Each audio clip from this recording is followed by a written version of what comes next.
Welcome to this installment of Above the Clouds. Today we will focus on a verse from the Bhagavatam that tells us what can completely and entirely satisfy the self.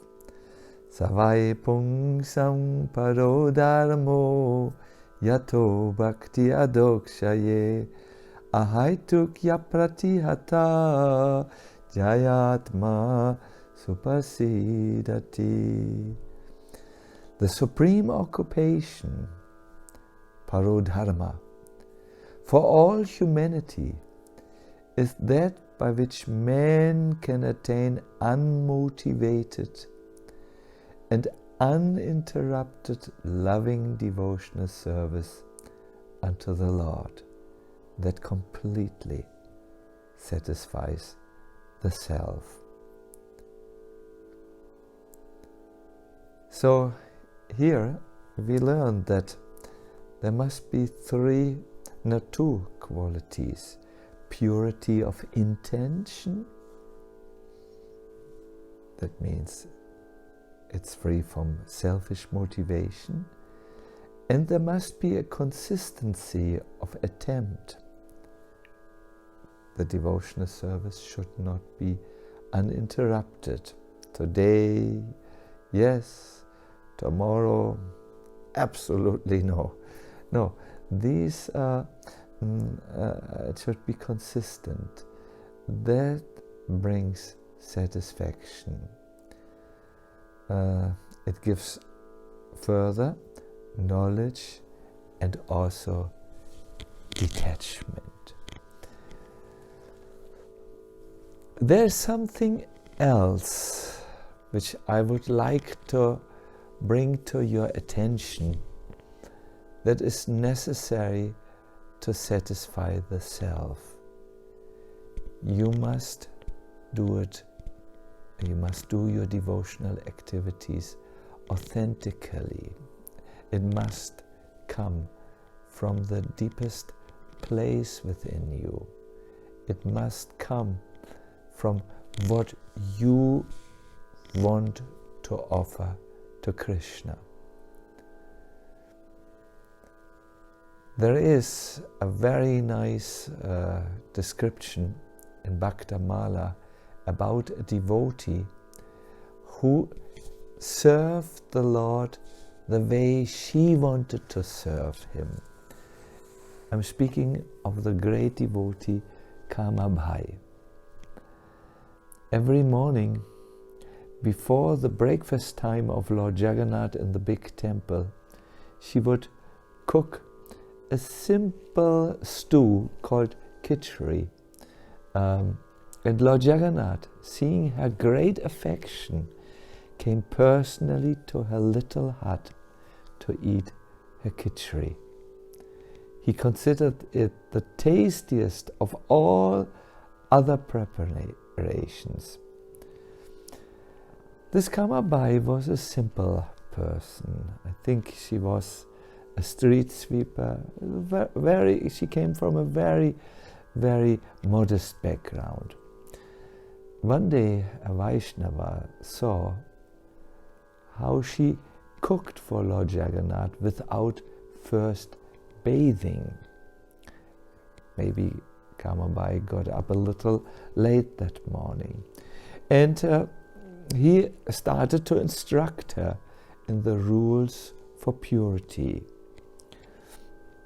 He quoted from some Kamakanda section of the Vedas. Next morning, it became late because Kamabhai fulfilled so many rules and regulations that she could not really keep the time. And as the result, the Lord had to wait. Remember, he came always before his official breakfast time in the temple, because he liked Kamabhai's preparation more than any other preparation cooked for him. Now, when the pandas, the priests, started to open the curtain, the Lord had to hastily get up without cleaning his mouth. He somehow had to rush back to the temple to stand there before the curtain was fully opened. And when the priest looked at the Lord, he saw there were patches of khichdi, the simple stew, next to his mouth and also on his hands. In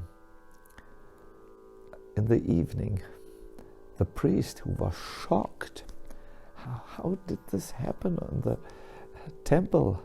Did I make a mistake of what was there? In the evening, the priest went to bed. The Lord appeared before him in his dream. He said, "My dear priest, you must know, every morning I go to Kamabai because I'm attracted by her sincere devotion. Then this devotee comes to her and gives her many rules and regulations.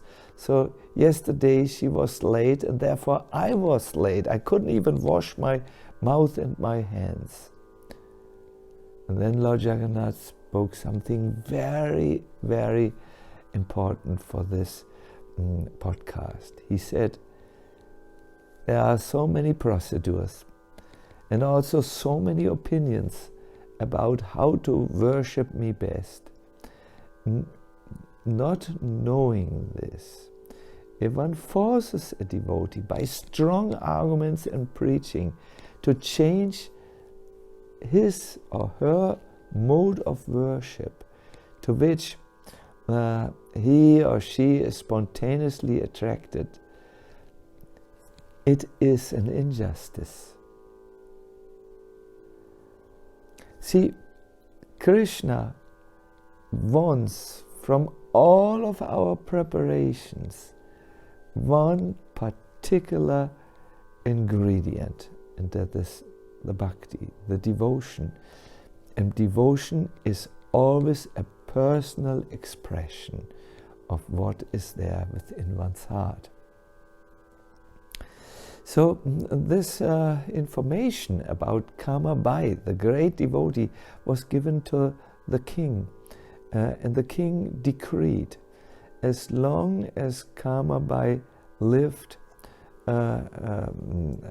Jagannath would go to her and eat, and this should be accepted, and we should not create an inconvenience for Lord Jagannath.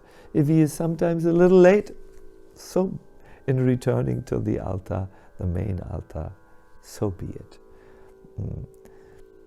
When Kamabai disappeared, Lord Jagannath cried for her, and this came again to the attention to the king of Puri, and he ordered that from that day on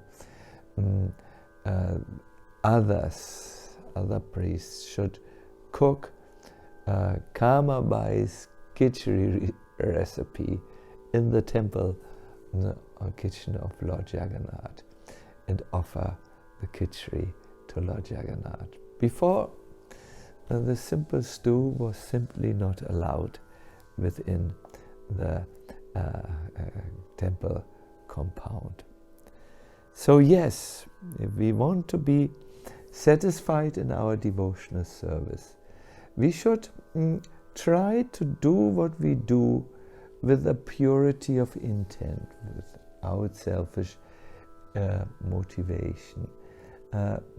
We should also be consistent in our activities of service. Be authentic, perform authentic bhakti. The verse said that this unmotivated and uninterrupted bhakti, which completely satisfies the self, is the highest dharma. There's a very interesting verse in one of the Shastras. I read this in the book of my god brother Mahavishnu, Swami, the elderly Swami from Gujarat. And he quoted this verse, which informs us about the importance of Dharma. The verse goes like this: at the time of death, all the wealth a person collects stays in the safe place where he was preserving it. The cows and the goats that he had remain in their dwelling places. His wife accompanies him only up to the doorway. His friends and relatives come with him only up to the funeral ground. His body accompanies him only up to the funeral pyre. The only thing that assists him beyond that funeral pyre is his dharma. So let us be mindful that this bhakti which we perform to Krishna, this paro dharma, or highest of all dharmas, should have these two qualities: pure in intention and consistency of our attempts. But in addition to this, it should be authentic bhakti. It has to come from your own will, your own determination. It has to be your own offering, the offering of your heart. Such bhakti will not only satisfy you, no, it will satisfy the Lord. First of all, the Lord will be satisfied, and then automatically we, his devotees, are satisfied. If you give water to the root, all the leaves will prosper. In the same way, if you please Krishna, who is the root of the tree of all existence, at that time, all the leaves, that means all the living entities, will be totally satisfied. I wish each one of you all the best, and request you to sit for a moment after this above the clouds and think, what can you do today exclusively for Krishna's pleasure? And further, what do you like to offer today exclusively for Krishna's pleasure? Do this and expect miracles to happen. Thank you very much, and I see you for the next Above the Clouds.